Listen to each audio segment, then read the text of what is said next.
Bonjour à toutes et à tous et bienvenue donc au webinaire dédié à la semaine de l'ESS à l'école. Quelques consignes avant de démarrer. Donc les micros et les caméras sont fermés pour tous les participants et spectateurs. Le webinaire est enregistré, il sera possible de le revoir ultérieurement. Pendant toute la durée du webinaire, on vous invite à poser vos questions via l'onglet Q&R uniquement. Et en fin de webinaire, on vous proposera un petit sondage rapide.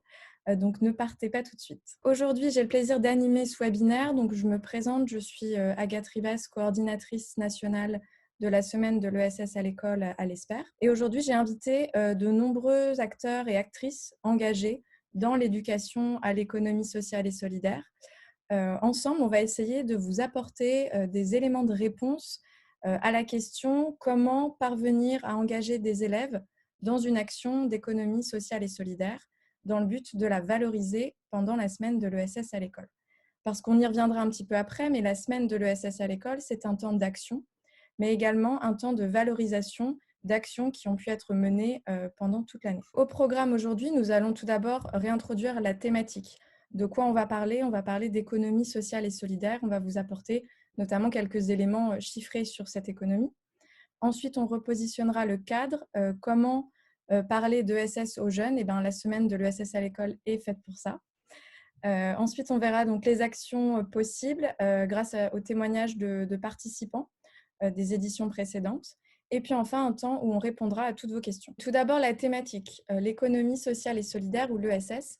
Je vais laisser la parole donc à Anne Le Pochat, qui est responsable de la communication à la Chambre régionale de l'ESS en Pays de la Loire. Bonjour à toutes et tous. Donc, effectivement, je suis responsable de la communication et la sensibilisation à l'ESS, à la Chambre régionale de l'économie sociale et solidaire. Il faut savoir qu'il existe une chambre régionale par région, et y compris dans les territoires d'outre-mer. Donc, n'hésitez pas à vous rapprocher de vos CRES en région pour être mis en contact avec des acteurs.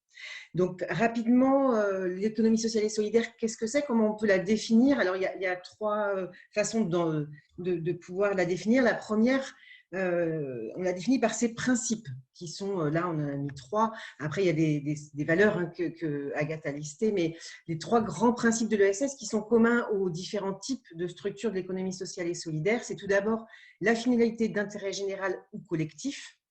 Donc, la finalité d'intérêt général, on va plutôt la retrouver dans le secteur associatif. La finalité d'intérêt collectif, c'est un peu plus dans les coopératives ou les mutuelles. Mais voilà, ce principe-là, il régit toutes les structures de l'économie sociale et solidaire. Deuxième grand principe, c'est celui de la lucrativité limitée. Alors, ce principe-là, il va s'appliquer de façon un petit peu différente en fonction des statuts également, mais le principe est quand même valable pour toutes les structures de l'ESS, la lucrativité limitée et le non-enrichissement personnel. Les bénéfices sont principalement réinjectés dans le projet d'économie sociale et solidaire.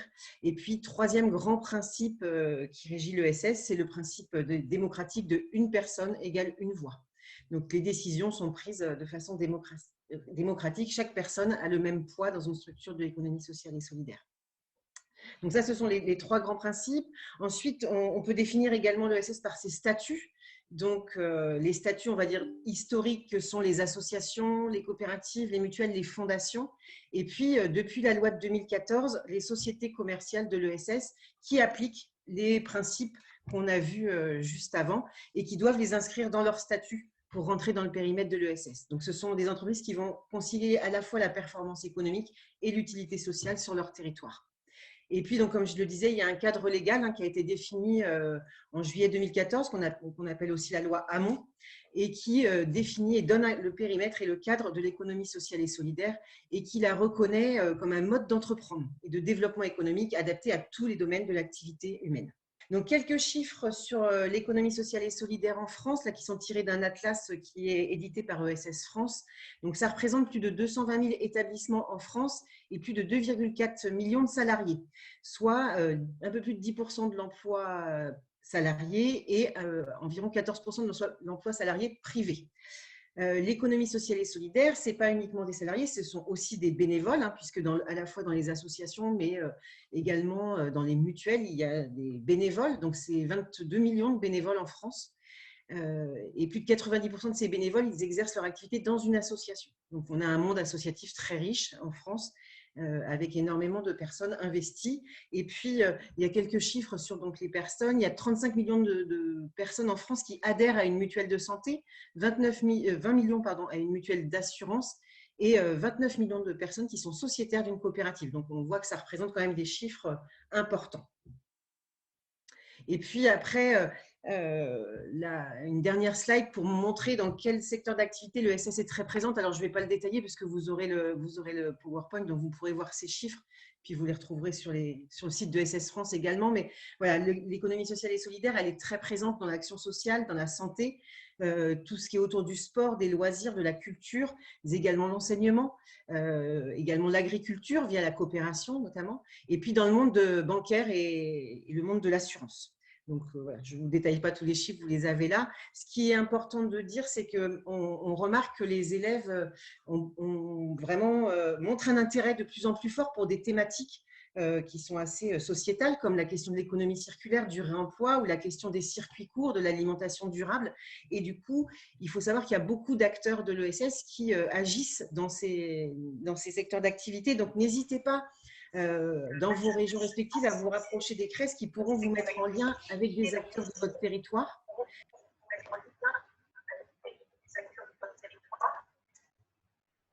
Alors, c'est mon micro qui a été coupé, mais je le rallume. Donc voilà, n'hésitez pas à vous mettre en lien avec les acteurs régionaux qui pourront vous accueillir. Alors, peut-être pas trop en ce moment, mais bientôt, on l'espère, dans des structures de l'ESS, notamment des ressourceries, par exemple, vous permettre de faire découvrir la question de l'économie circulaire à vos élèves. Voilà, il y a beaucoup d'acteurs sur les territoires, donc n'hésitez pas à faire appel à eux. Merci beaucoup Anne pour cette présentation rapide mais très riche de ce qu'est l'économie sociale et solidaire. On va passer du coup au cadre. Dans quel cadre on peut parler de l'ESS aux jeunes? Donc, ils sont multiples, mais on a notamment celui de la semaine de l'ESS à l'école, qui aura lieu cette année du 22 au 27 mars. Pour parler de cette semaine, je vais laisser la parole donc à Véronique Barès, qui est présidente de cette opération, vice-présidente pédagogie et formation à l'Office central de la coopération à l'école. Bonjour tout le monde.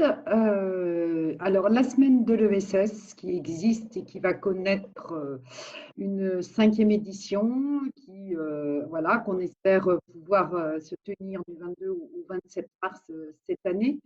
Alors, une semaine parce que vous savez, quand on travaille en lien avec le ministère de l'Éducation nationale, c'est défini ainsi, hein, par des semaines. Il y a des semaines de la presse, des semaines sur de multiples thématiques.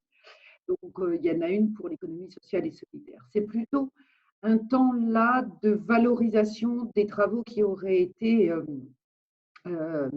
réalisés antérieurement. Alors, ça peut être aussi une semaine pour découvrir ou faire découvrir, ça peut être très court, mais souvent, ce sont des projets qui ont commencé antérieurement et qui permettent d'être valorisés sur ce temps-là. On va voir avec la diapo suivante justement qu'il y a deux façons d'aborder et d'éduquer à l'ESS. On peut dire qu'on éduque à l'ESS et à la coopération, où là, il y a une sensibilisation. Anne disait avant, adressez-vous aux acteurs. Oui, on peut simplement aller voir sur le terrain ce qu'il en est, faire découvrir que un tel mode d'organisation existe déjà ou dans le proche de l'école, du collège, du lycée. Donc, c'est une sensibilisation. Et puis, il y a éduqué par l'ESS et par la coopération, c'est-à-dire que là, les élèves sont auteurs d'un projet, ils le mènent de bout en bout, donc on peut difficilement envisager que ce soit sur une semaine que soit vécu un projet, puisque c'est aussi une approche coopérative qui est susurrée derrière cette semaine de l'ESS, c'est-à-dire un mode d'intervention éducatif particulier, donc qui prend du temps, puisqu'on souhaite que les élèves soient associés tout au long du processus aux affaires qui les concernent, c'est-à-dire à ce projet qu'ils ont eux-mêmes choisi, même si évidemment l'enseignant peut, en raison du prescrit, hein, des programmes, se dire on s'orientera plutôt par-ci ou par-là, mais les élèves ont toujours une place dans la décision. L'intérêt de cette éducation à et par l'ESS et la coopération, c'est qu'on y développe ce qui est dit dans les instructions officielles concernant la citoyenneté. C'est-à-dire qu'on apprend à développer la confiance en l'autre. Hein, quand je Michel Blanquer dit respecter l'autre, il y a ça aussi, c'est basé sur la confiance, sur le respect, l'entraide, l'engagement qui est très fort, c'est-à-dire qu'on est tous, et enseignants compris, hein, dans le même bateau et on s'y engage pour que la réussite de chacun profite à la réussite de tous. Donc ça, il est prouvé sur différentes recherches que tout ceci instaure un climat de classe propice aux apprentissages. C'est-à-dire que le processus permet d'apprendre et pas simplement d'automatiser un savoir rapide, mais bien de l'intérioriser. Donc, éducation riche et puis découverte aussi d'un autre mode d'entreprendre, un autre mode d'organisation économique et le vivre soi-même au sein d'une école et rendre service. On parlait d'utilité. Ben oui, on a une utilité sociale pour la transition écologique, par solidarité, pour bien des choses qui donnent aussi, on ne l'a pas noté là, mais une fierté collective. On avait donc consacré un webinaire entier le 21 octobre à justement présenter vraiment l'action, l'opération, le cadre, les modalités, le collectif qui porte cette action-là. Et vous avez également un livret de présentation à destination des personnels de l'éducation nationale qu'on a mis en place donc l'année dernière et qu'on a réactualisé cette année, que je vous invite à aller consulter, que ce soit le webinaire ou le livret, pour justement avoir toutes les infos complémentaires. Maintenant, on va passer donc aux actions, aux témoignages concrets de participants. Quelle porte d'entrée on peut avoir à l'école pour parler d'économie sociale et solidaire? On va voir que pendant la semaine de l'ESS à l'école peut se mettre en place une multitude de propositions pédagogiques qui sont soit des étapes ou soit qui font partie d'un projet à part entière et sur toute l'année, comme le disait Véronique, où à ce moment-là, la semaine de l'ESS, c'est vraiment un temps pour valoriser ce qui a été fait. Donc, on va voir au travers de les récits d'expérience des différents types d'actions et surtout des actions pour quel public. À chaque fois, on précisera dans quel cadre est-ce qu'on peut mettre en place ce type d'action. On va tout d'abord voir les actions qu'on peut mener avec des élèves en premier degré. Et pour ce faire, je vais laisser la parole à Cyril Berthaud, qui est responsable formation à la Roeven de Paris, qui va donc nous parler de l'intervention en classe qu'il a pu réaliser donc en décembre dernier. La parole est à toi, Cyril. Oui, bonjour tout le monde. Donc moi j'ai réalisé une intervention auprès de l'école Championnet. Donc je travaille pour la Roeven de Paris. Alors en quelques mots, la Roeven de Paris, c'est une association qui a été créée à la fin des années 50 par des enseignants pour faire partir leurs enfants en vacances. Et puis par la suite, plutôt que de rester que sur les vacances, ils se sont mis également à former les futurs animateurs et directeurs de centres de vacances et de loisirs. Et puis également, étant issus du monde enseignant, ils ont proposé d'avoir des formations en milieu scolaire. Donc ce sont nos 3 champs d'action au niveau de la Roeven. Donc les centres de vacances et de loisirs, la formation des élèves, des personnes au BAFA et BAFD pour devenir animateur ou directeur, et donc mon secteur plus particulièrement, donc la formation en milieu scolaire. Donc moi j'interviens toute l'année dans divers établissements pour aussi bien de la formation de délégués de classe que de médiation par les pairs, que de formation des enseignants à différentes choses. Et là, ce pourquoi j'interviens, donc c'était une sensibilisation à la langue des signes qui a été demandée par l'école Championnet, donc qui est une école du 18e arrondissement de Paris, où on me demandait comment on pouvait aborder un peu le handicap. L'enseignant travaillait sur le handicap. Et moi, étant un peu spécialisé en langue des signes, puisque j'interviens notamment dans mes BAFA sur la langue des signes, puisque j'ai le niveau 8 en langue des signes, j'ai proposé cette sensibilisation-là auprès des élèves de CM2. Donc, ils étaient 22 élèves, et donc ça a duré 1 heure. Donc, ça aurait mérité de durer un petit peu plus longtemps, parce qu'en 1 heure, c'est vraiment, on dégrossit. Mais en 2 ou 3 fois 1 heure, ça aurait été encore un petit peu mieux. Qu'est-ce qu'on a pu y faire sur cette heure-là? Il y a eu une découverte du monde des sourds, déjà. Dans un premier temps, c'est de faire comprendre aux élèves que les sourds n'ont pas du tout la même vie que la nôtre, notamment en ce qui concerne tout ce qui va être vie courante. Par exemple, quand on toque à une porte, quand un téléphone sonne, quand le métro se ferme, tout ce genre de choses-là, comment font les sourds pour savoir que le téléphone sonne, qu'on toque à la porte et que le métro se ferme? Donc, on a pris l'exemple du métro où, depuis quelques années maintenant, ont été instaurés des signaux lumineux pour que les sourds puissent aussi se repérer. Ce n'est plus uniquement un signal sonore. Donc, on a pu voir un petit peu différentes choses. Je leur ai présenté, je leur ai donné, je crois, 5 ou 6 feuilles avec différentes situations, voilà, que vous voyez à droite de l'écran, avec différentes situations. Donc, côté gauche, c'est le monde des entendants, comment ça se passe dans le monde des entendants. Et côté droit, c'est comment ça se passe dans le monde des sourds. Et donc, pour faire interagir les élèves, pour leur présenter, je présentais à chaque fois l'image de gauche, en cachant évidemment l'image de droite et en leur demandant, d'après vous, quelle pourrait être l'intervention et comment on pourrait faire pour qu'un sourd comprenne la même chose et qu'on arrive au même résultat que sur le côté gauche. Donc, il y a plein d'idées qui ont été trouvées. C'était assez rigolo parce qu'ils participaient bien. Ils ont énormément d'idées en CM2. Et puis, après, une fois qu'on a vu un peu ce monde des sourds-là, j'aurais demandé si ça les intéressait d'apprendre quelques petites choses. Et donc, on a rappris l'alphabet, parce que visiblement, ils l'avaient déjà un peu vu avec leur enseignante. Mais on a revu l'alphabet ensemble. Donc, après, chacun a pu signer son prénom. Donc, épeler son prénom en langue des signes, essayer de se trouver un nom signé, puisque les sourds n'épellent pas leur prénom tout le temps. Hein. Ils ont un nom signé, donc ils ont essayé de s'en trouver un. Et puis après, on a vu rapidement quelques mots du quotidien. Bonjour, merci, au revoir, aller se laver, aller dormir. Voilà, des petites choses. Alors évidemment, ils m'ont demandé beaucoup, mais en 1 heure, c'est un peu compliqué. Surtout si j'en donne trop, ils ne retiennent pas. Donc on s'est cantonné à ça au début. Et puis après, on a parlé un petit peu justement vous voyez, sur les images, il y a la webcam, il y a le fait de se déplacer, mais il y a aussi quelque chose qu'on ne voit pas dans cette image-là, c'est les lumières. Par exemple, quand quelqu'un sonne à la porte, il y a des lumières qui clignotent dans la maison. Donc, ils m'ont demandé si ça coûtait cher. Donc, on a parlé aussi un petit peu de ça, des aides que pouvaient avoir les sourds pour installer ce genre de matériel chez eux, savoir qu'on sonne à la porte, que leur téléphone sonne, comment ça pouvait fonctionner. Donc, on a une bonne interaction d'une 1 heure, 1 heure 10. Et après, on a été obligé de s'arrêter parce que l'enseignante avait d'autres choses à faire. Mais c'est à refaire et c'est vraiment intéressant parce qu'il pose beaucoup de questions, même des fois qui démunissent un peu les questions. Je n'ai pas forcément toujours su comment répondre parce que c'est des questions très basiques mais très chouettes. Et donc, on a découvert ensemble le monde des sourds et ils sont tous repartis avec l'alphabet que vous avez à gauche. Là, ils l'avaient en plastifié, en petit format et beaucoup d'images et ce qu'on appelle un vestiaire. Donc, ils avaient quelques mots de la vie courante, les couleurs, ce genre de choses-là, sur des feuilles qu'ils ont pu emporter avec eux.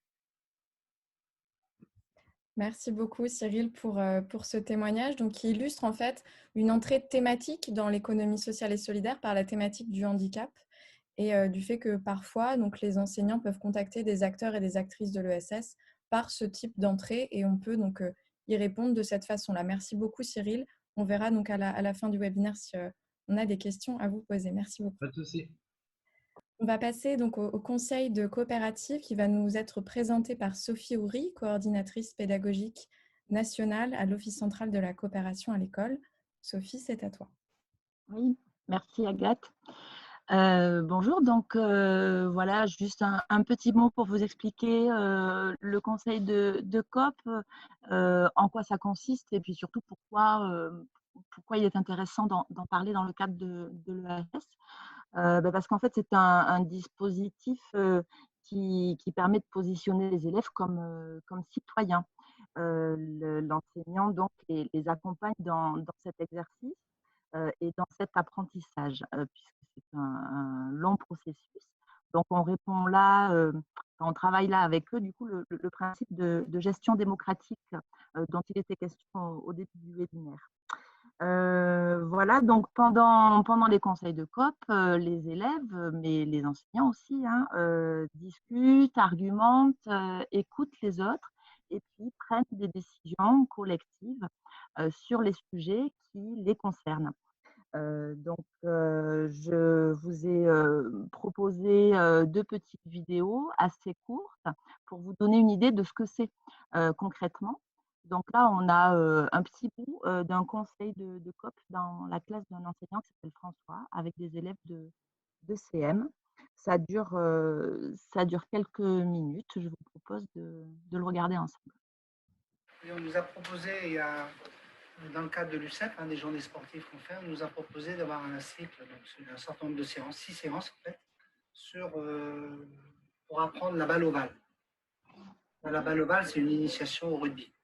c'est pas vraiment du rugby parce que c'est pas les mêmes règles que le rugby, hein, parce qu'on n'a pas le droit de plaquer, etc. Mais c'est voilà, c'est pour apprendre le jeu de la balle ovale. Et il y a un intervenant qui est spécialiste, qui est rugbyman, qui viendrait nous apprendre ça une fois par semaine. Mais en fait, on va commencer quand? La semaine prochaine? Mais déjà, il faut prendre une décision si on veut bien, avant de savoir quand on va le faire. Bah, moi, je suis d'accord, mais ce serait qui? Ce serait un joueur d'une grande équipe ou... L'animateur, il s'appelle Michael Cousseau. Tu lui demanderas s'il était de grande équipe. Je sais qu'il jouait à Nantes Rugby, je crois. Je ne sais plus quel club. Je ne sais pas quel club, il faudra lui demander. On peut se renseigner, on peut lui demander, on peut l'appeler, j'ai son numéro de téléphone. Et en fait, il n'y a pas besoin d'être d'accord pour ça. Enfin, je veux dire, c'est un peu... Il y a des écoles où on ne propose pas ça. Enfin, je veux dire, c'est un peu exceptionnel d'avoir un rugbyman qui vient. Il n'y a pas besoin d'être d'accord. Je suis d'accord, bah, parce que comme ça nous fera découvrir un peu un autre sport. Non. Du coup, bah, je pense que tout le monde est d'accord. Oui. Et de toute façon, on est obligé. Donc, bah, oui. De toute façon, on est obligé d'en faire. Je pense pas. Si on était obligé, pourquoi je le proposerais au conseil? Si on était obligé, je déciderais tout seul. Hein? D'accord? Donc, si je le propose au conseil, c'est absolument pas obligatoire. C'est une proposition qui nous est faite. Hein, on a entendu les différents arguments sur la proposition. Maintenant, on peut décider. Est-ce qu'il y a besoin de voter? Léane, je sais que tu es une fanat du vote. Est-ce qu'on a besoin de voter? Quand il y a des avis contre et quand il y a des avis pour.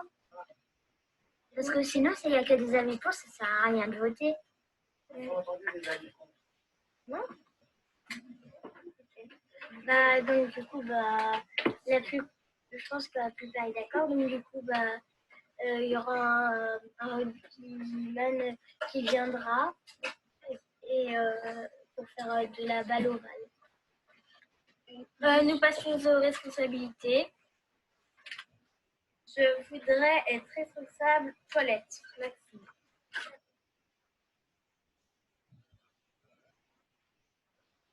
Voilà, donc dans cet extrait, on voit que les élèves discutent entre eux et prennent la décision parce qu'effectivement, ils ont le choix. L'enseignant leur rappelle que non, tout n'est pas obligatoire et que c'est pour ça qu'il leur propose cette intervention sur le sujet du ballon ovale dans leur classe. Est-ce que ça leur va? Est-ce qu'ils sont d'accord? Comment ils voient les modalités? Ils décident de ne pas passer par le vote, puisqu'ils se rendent compte que finalement tout le monde est d'accord. Voilà. Donc, ils apprennent en le faisant les différentes modalités de la gestion démocratique de ce qui les concerne dans la classe. C'est aussi, on voit les élèves qui ont certains rôles. Donc, il y a président adjoint, secrétaire de séance, maître du temps, etc. Et ce sont les élèves, là, ceux qui ont des marques sur leur visage, qui assument ces responsabilités. Ces responsabilités tournent pour que tous les élèves puissent les expérimenter et apprendre à gérer cela. Une deuxième vidéo que je vous propose qui fait moins d'1 minute où on voit comment dans un conseil il est utile de partir à partir d'un ordre du jour qui est préétabli en amont avec des propositions des élèves et de l'enseignant et les élèves qui font partie du bureau sélectionnent les sujets qui vont être soumis au conseil et ont préparé l'ordre du jour. Donc, une petite capsule pour vous expliquer ça.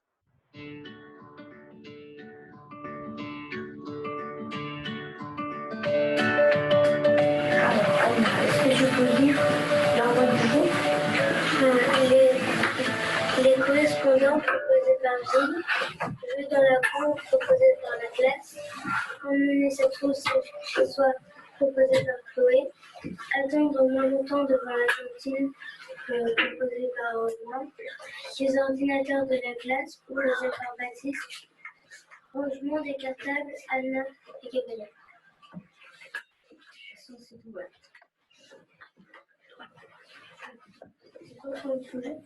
Des correspondants pendant 5 minutes.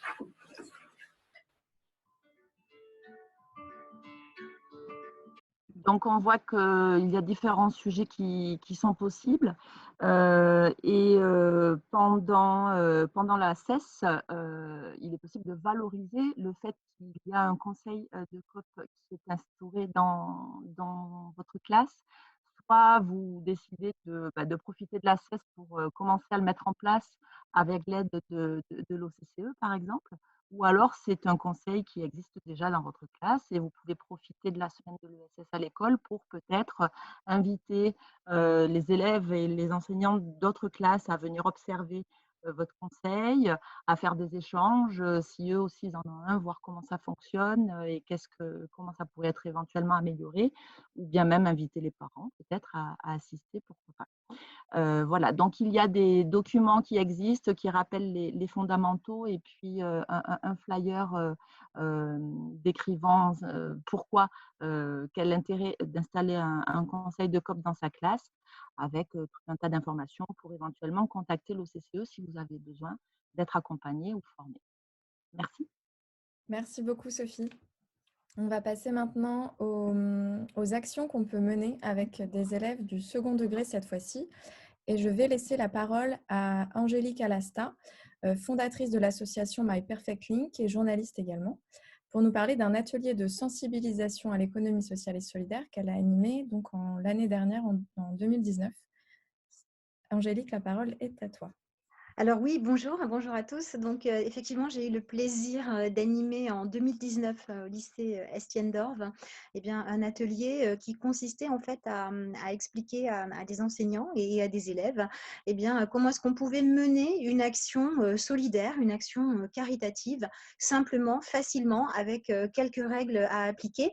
Et je vous propose de partager avec vous cette expérience aujourd'hui. Alors, je ne vous cache pas qu'au départ, certains enseignants et même le directeur d'établissement étaient un petit peu frileux sur cette idée parce qu'on ne savait pas trop ce que ça pouvait donner. Et puis en fait, très très vite, l'intérêt des élèves a été prononcé aussi parce qu'un travail a été fait en amont par les enseignants. Donc, ils ont, eux, beaucoup œuvré pour expliquer ce qui allait se passer, qui était l'intervenante, donc moi en l'occurrence, et comment est-ce qu'on pouvait déjà bien m'accueillir et puis ensuite voir comment on pouvait collaborer ensemble. Donc, le travail en amont, j'insiste beaucoup là-dessus, est extrêmement important parce que sinon, on a l'impression que l'intervenant arrive un peu comme un cheveu sur la soupe et là, c'est un petit peu plus difficile. Alors, moi, je vais vous proposer tout simplement quelques clés pour pouvoir mener à bien ces interventions et susciter l'intérêt chez les élèves pour pouvoir… Ah, vous êtes toujours là? Il y a eu une coupure ou ça fonctionne? Non, ça fonctionne. Ah, parce que j'ai plus rien sur mon écran. Donc, si ça fonctionne, c'est bon. Si vous me voyez, ça va. Moi, j'ai plus rien sur mon écran. Donc l'idée, c'est déjà de déterminer des classes qui sont volontaires. Donc, chaque enseignant peut proposer à ses élèves ce processus-là. L'idée, c'est de mettre en place une action solidaire afin de pouvoir réaliser concrètement quelque chose sur le terrain et pas simplement sur le papier. Donc, tout ça, déjà, ça veut dire qu'il faut qu'il y ait de la cohésion au sein des classes et plus précisément au sein de groupes qui vont être créés à cette occasion. Donc, des élèves qui vont se rassembler dans chaque classe en groupe de 3, 4 ou 5 personnes. Généralement, ça fonctionne avec les affinités de chacun. Et au sein de ces groupes, ils vont pouvoir déterminer, en fait, faire des mini brainstorming pour voir quels sont les centres d'intérêt qui les rassemblent et quelles actions ils aimeraient pouvoir mettre en place. Alors, c'est du brainstorming, ça part dans tous les sens, c'est toujours très intéressant. C'est un entonnoir, donc on commence par les idées de départ et puis ensuite on affine, évidemment. Donc il y a des idées qui sont réalisables, d'autres qui le sont un petit peu moins, surtout sur les délais impartis, c'est-à-dire que là on a 2 mois avant la finalisation éventuelle du projet. Donc évidemment il y a des choses qui vont être plus ou moins réalisables en fonction de plein de facteurs, y compris le facteur temps. Mais en tout cas, c'est déjà intéressant de voir bien ce qui les émeut, ce qui les fait bouger, ce qui les anime. Alors souvent, c'est en fonction de ce qui se passe à la maison ou bien de ce qu'ils ont déjà connu. Si les parents, par exemple, ou des membres de la famille sont déjà dans le bénévolat, sont déjà ancrés dans certaines actions, ou bien si eux ont côtoyé des personnes dans le besoin ou ont envie de mener des actions, par exemple, par rapport aux animaux ou autres sujets qui les intéressent. Donc tout ça, ça fait l'objet pendant 5-10 minutes d'une concertation par groupe, donc 3, 4, 5 personnes. ensuite, il faudra qu'ils choisissent au sein du groupe. Donc, l'enseignant est là pour canaliser et surtout canaliser le temps, parce que quand ça part dans tous les sens, vous le savez mieux que moi, on n'a plus du tout la notion du temps et là, ça peut déborder. Donc, l'intervenant est aussi là pour voir un petit peu que tout se passe bien dans chaque groupe et canaliser ce temps. À la fin de ce temps de réflexion vraiment où c'est parti dans tous les sens, l'idée, c'est de déterminer une action, c'est-à-dire qu'on a 3, 4, 5, peut-être 10 propositions sur la table dans chaque groupe. Et donc, il va falloir forcément en choisir une, parce que déjà, une à mener, c'est pas mal. Donc, il faudra qu'eux se concertent et chacun y va de ses arguments au sein du groupe. Pourquoi celle-là? Pourquoi pas une autre? Qu'est-ce que tu fais? Est-ce que tu as déjà des contacts? Est-ce que tu connais ce milieu? Pourquoi pas? Enfin, voilà. Donc, c'est important aussi de voir comment les arguments et les argumentaires se posent et se définissent et comment est-ce qu'on arrive à convaincre l'autre que son action, finalement, c'est la meilleure à faire. Donc, une fois que ce temps est posé, j'ai oublié de vous préciser que lorsque les groupes se créent, il faut automatiquement nommer un référent, quelqu'un qui va être le référent du groupe et qui va être aussi le rapporteur du groupe. Donc, une fois qu'on a déterminé l'action, chaque référent de groupe passe au tableau et expose devant le reste de la classe le projet qui a été choisi. Et là, parfois, on se rend compte que dans certaines classes, il y a des groupes qui ont choisi des actions similaires. Ça arrive même très souvent parce qu'on est influencé par ce qu'on entend à la télé ou ce qu'on voit en dehors de chez soi ou ce qu'on entend à la radio aussi. Donc, s'il y a des actions qui sont similaires, peut-être travailler tous ensemble pour éviter de démultiplier les énergies alors qu'ensemble, ils seront probablement plus efficaces. Donc, ça sert aussi à ça de présenter à tout le monde et puis c'est aussi un temps d'échange avec des questions et des réponses. Donc, une fois que les projets ont été posés, il faut qu'il y ait un travail de rapport écrit aussi qui soit fait pour que l'enseignant puisse suivre chaque groupe et sache exactement où il en est et comment ça fonctionne. Donc ça se fait une fois que la classe est terminée. C'est un travail qui se fait en dehors du temps scolaire par les élèves, mais il faut bien mettre toutes les idées à plat. Déjà pour eux, c'est important parce que ça leur permet de synthétiser tout ce qui s'est passé pendant cette période et ensuite ça permet à l'enseignant d'avoir des références et de savoir exactement où il en est. Et ensuite, une fois que les choses ont été posées, que les projets ont été votés, qu'ils ont été présentés à la classe, il y a un temps un petit peu plus important où là, il va falloir déterminer quels sont les besoins et les contraintes aussi liées à la réalisation de ce projet. Par exemple, une chose toute bête, on a envie de faire une maraude pour aller apporter à manger à des personnes sans abri dans la rue. Ça, c'est un sujet qui revient régulièrement. Comment ça se passe ? Est-ce qu'on peut se rapprocher de structures existantes qui font déjà ce travail-là? Est-ce que nous-mêmes, on est concernés, c'est-à-dire qu'on a quelqu'un dans notre famille ou à la maison qui s'occupe dans une association de s'investir dans ces projets-là et qui peut nous guider? Une maraude, ça veut dire de la nourriture. Où est-ce qu'on se fournit en nourriture? Est-ce qu'il faut l'acheter? Est-ce qu'il y a un budget? Comment est-ce qu'on la stocke? Comment est-ce qu'on prépare à manger? Comment est-ce qu'on va distribuer tout ça? Quelles sont les règles d'hygiène, les règles sanitaires? Bref, il y a tout un tas de questions qui viennent se greffer au projet, auquel on n'a pas pensé dès le départ parce qu'on est bercé par un bel enthousiasme communicatif, mais qui viennent ensuite donc étayer le projet et qui viennent parfois un petit peu décourager. Là aussi, le rôle de l'enseignant est d'avoir une vision un petit peu globale de l'ensemble et puis de mesurer ce qui est faisable, ce qui est moins faisable. Est-ce que législativement aussi c'est possible? Est-ce que tout le monde peut aller dans la rue distribuer de la nourriture? Est-ce qu'il y a des contraintes à respecter? Est-ce qu'il y a besoin d'un accompagnement? Donc, tout ça, c'est important et c'est justement tout ce cheminement qui fait que, d'une part, ça va renforcer la cohésion du groupe qui s'est créé et que ça va leur permettre d'apprendre des choses et que voir que parfois, même quand on a le cœur sur la main et envie de faire de belles choses, il y a beaucoup de contraintes et qu'il faut savoir s'attacher l'expérience d'autres personnes qui ont déjà mené à bien des actions similaires ou d'autres structures existantes parce que ça peut être dangereux d'aller se balader le soir dans la rue pour aller donner à manger à des personnes sans abri. On ne sait jamais, c'est souvent dans des quartiers un petit peu difficiles. Donc voilà, il y a des choses à mesurer comme ça qui sont assez importantes et qu'on ne voit pas de prime abord.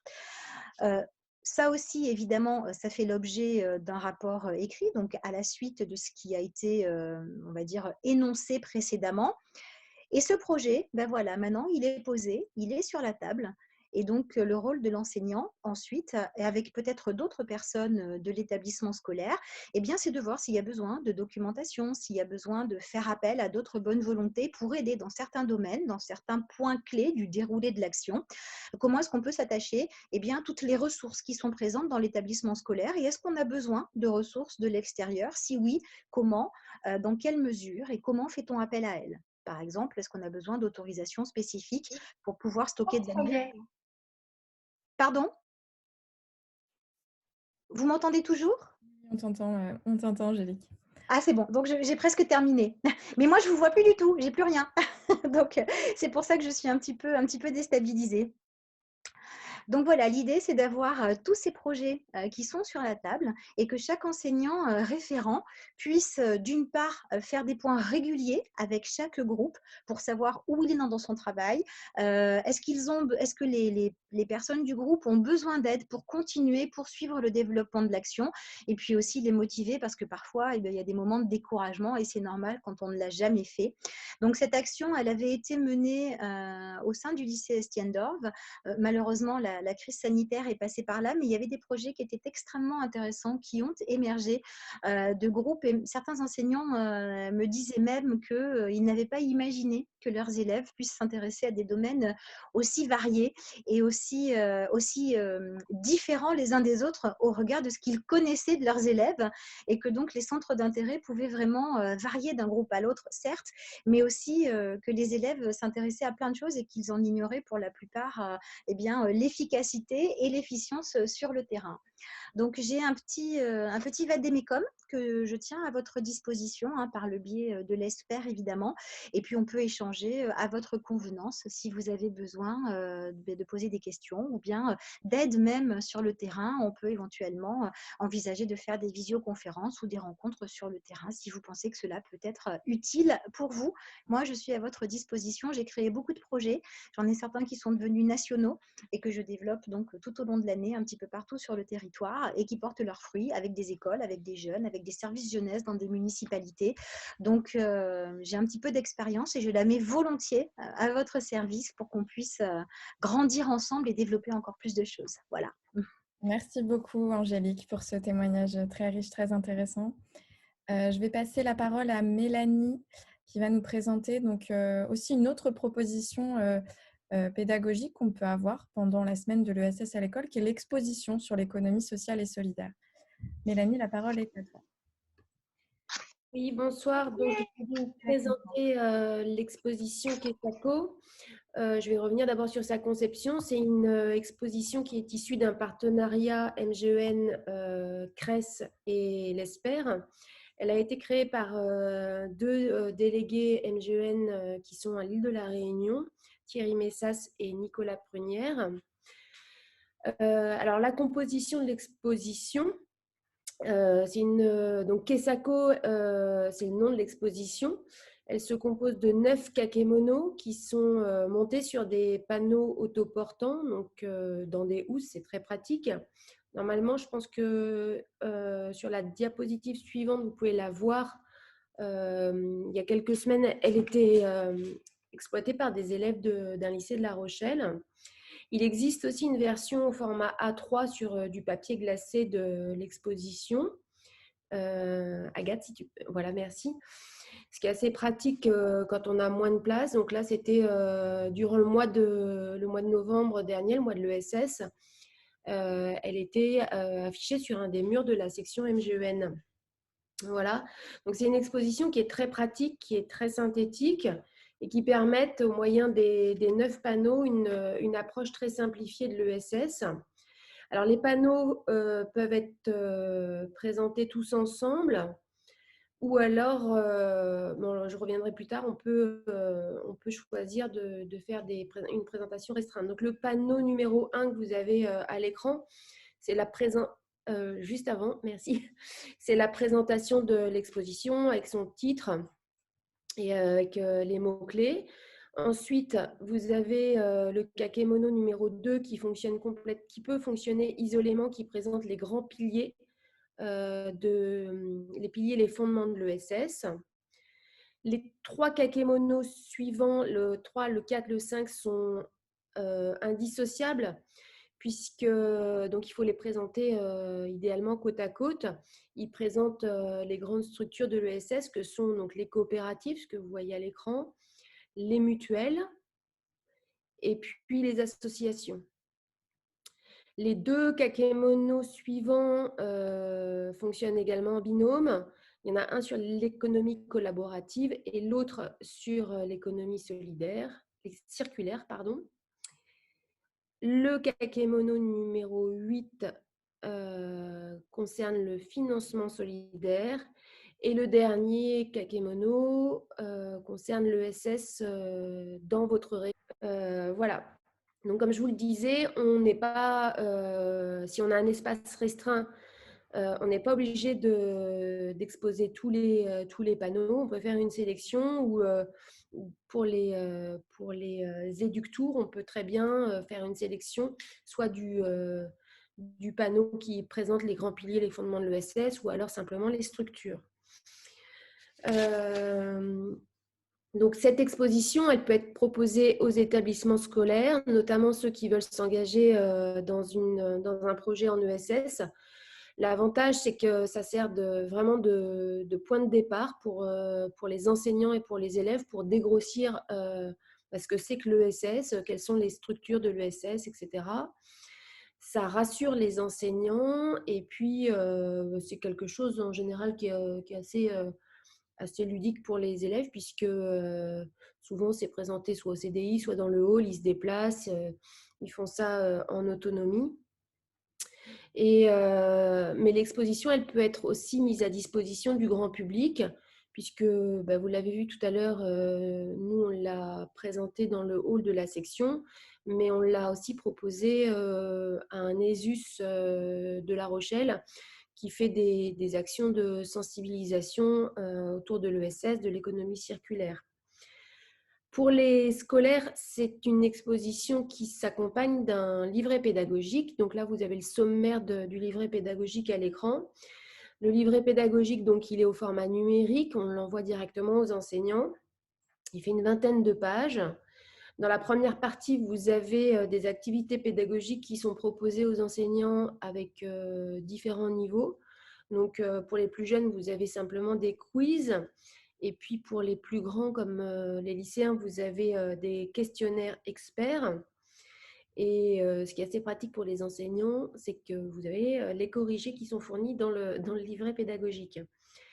Vous avez aussi une fiche qui propose de faire un exposé sur de l'exposition Kesako et qui permet, par exemple, pour les lycéens de s'entraîner à l'épreuve du grand oral.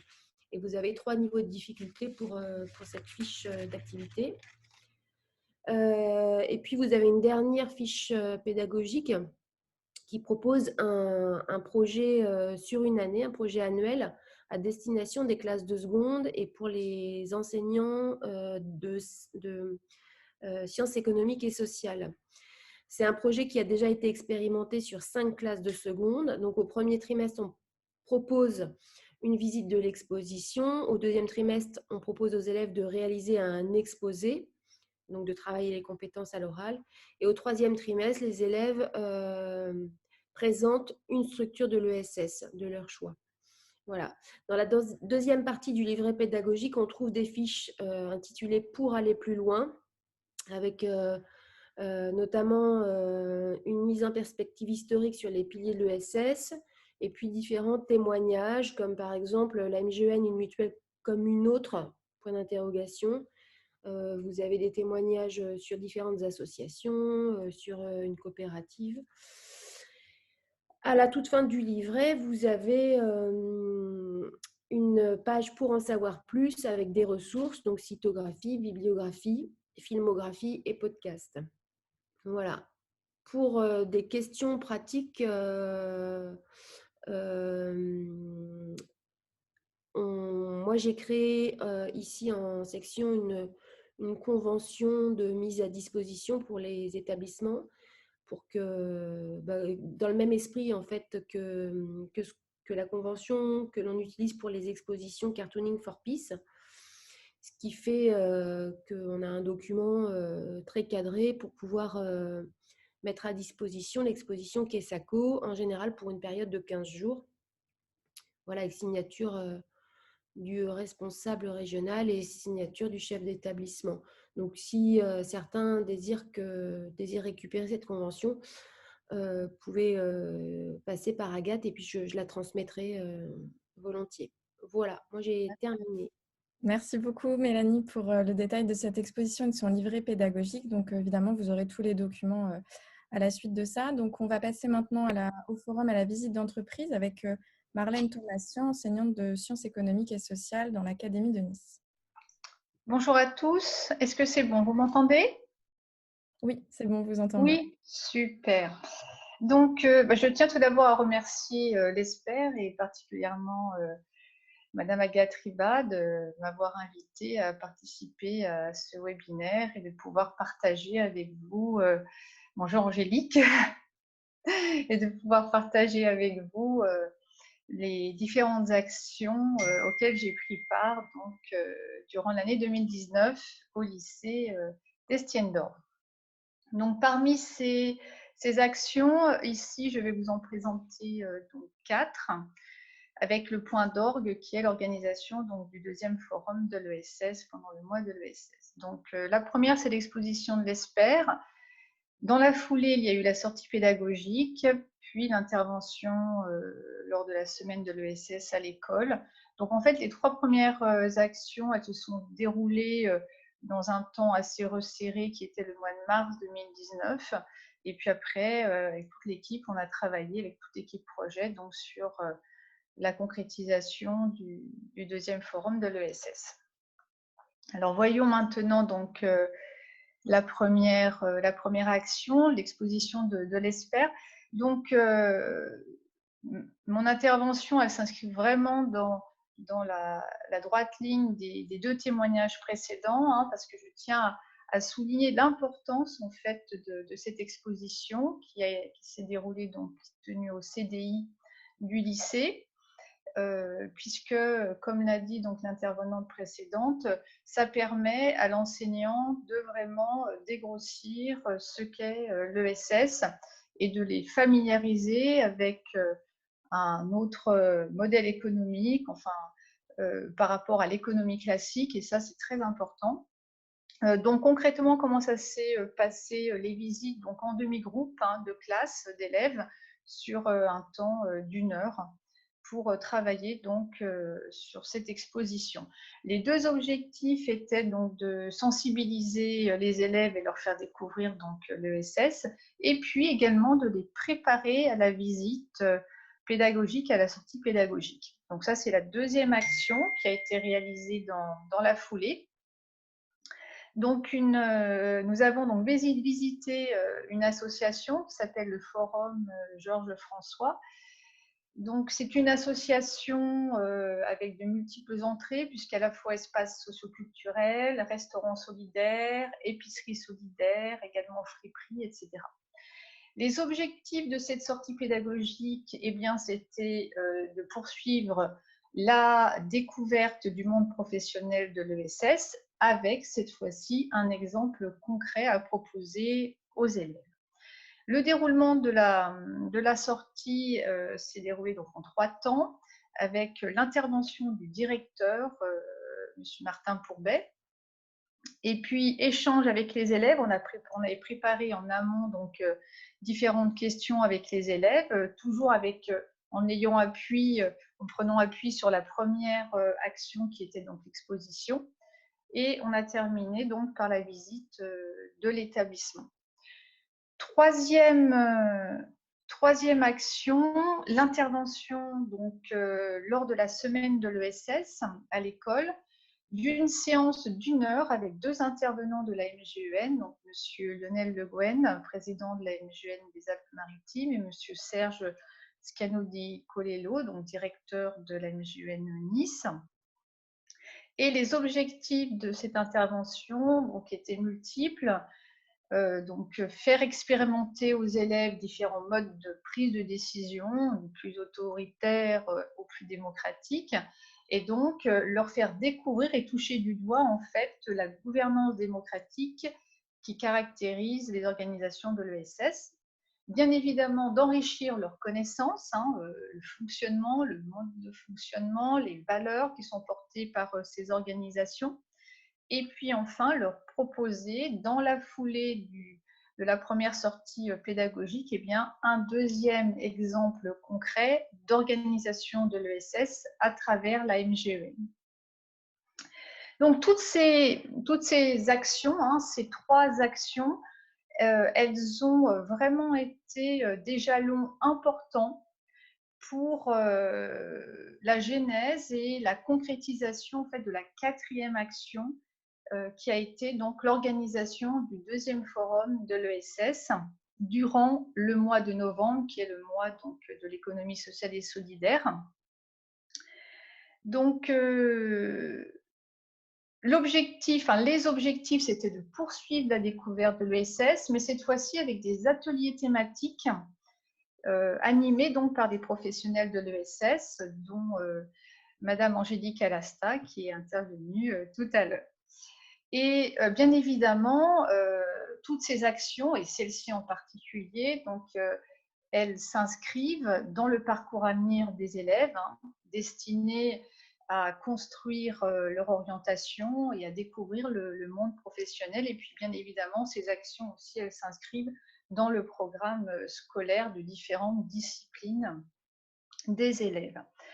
Alors, je vous ai, voilà, donc l'affiche de l'événement qui était diffusé dans l'établissement avant l'événement, autour de 7 thèmes que vous avez en gras et déclinés autour de 11 ateliers avec donc les différents intervenants à l'occasion de chaque atelier.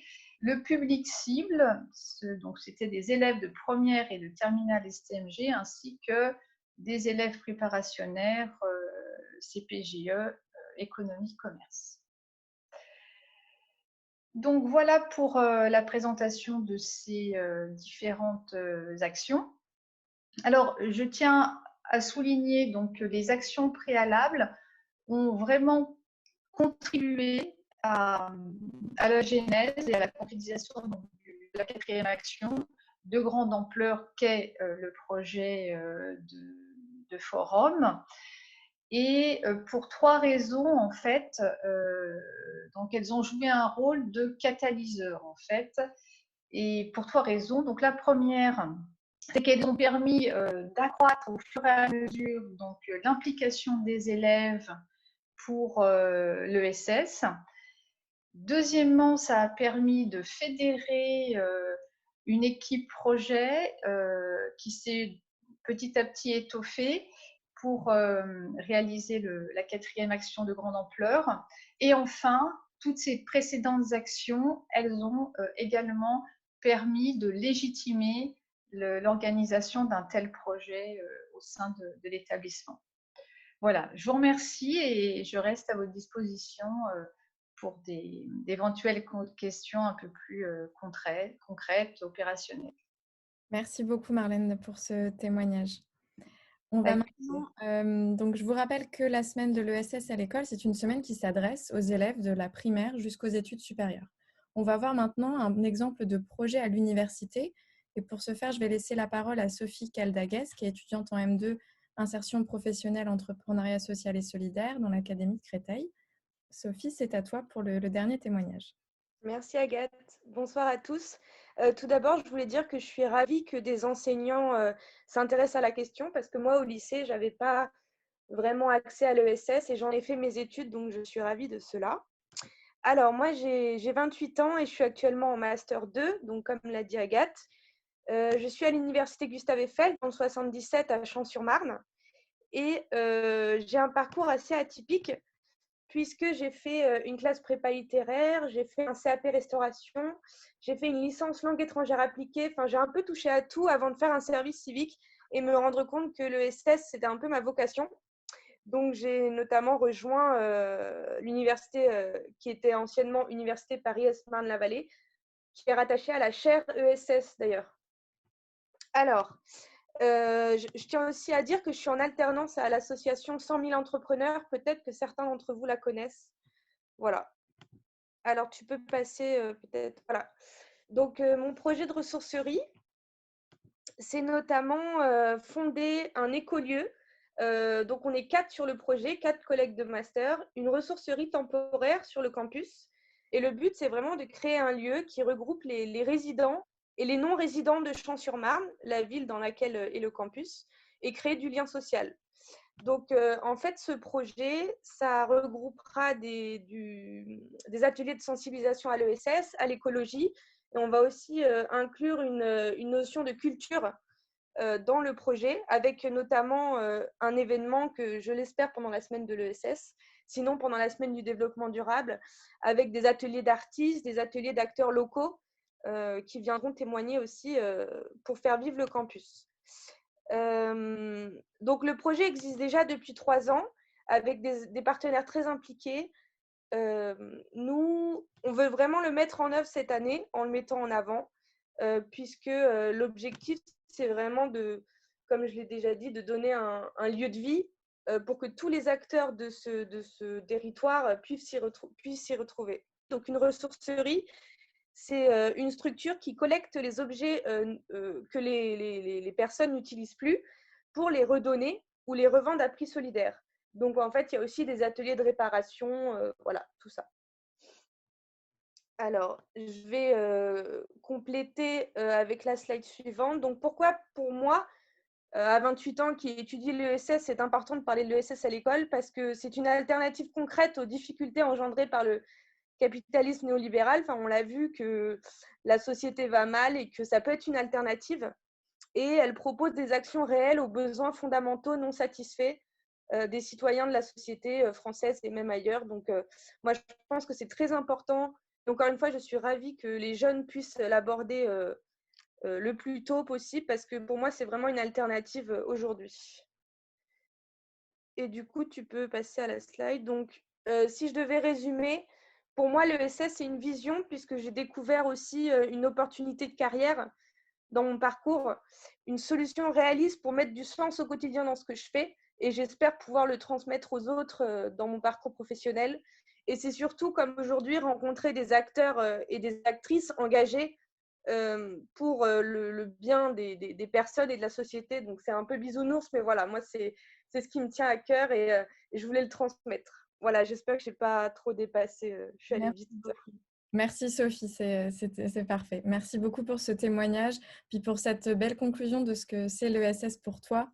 Et puis pour nous aussi, je pense qu'on partage en grande partie cette vision-là. Donc ma conclusion, c'est de vous inviter, si vous êtes convaincu que vous avez envie de participer à cette semaine de l'ESS à l'école, d'aller vous inscrire sur le site directement. En cliquant sur « Je participe », vous accédez au formulaire.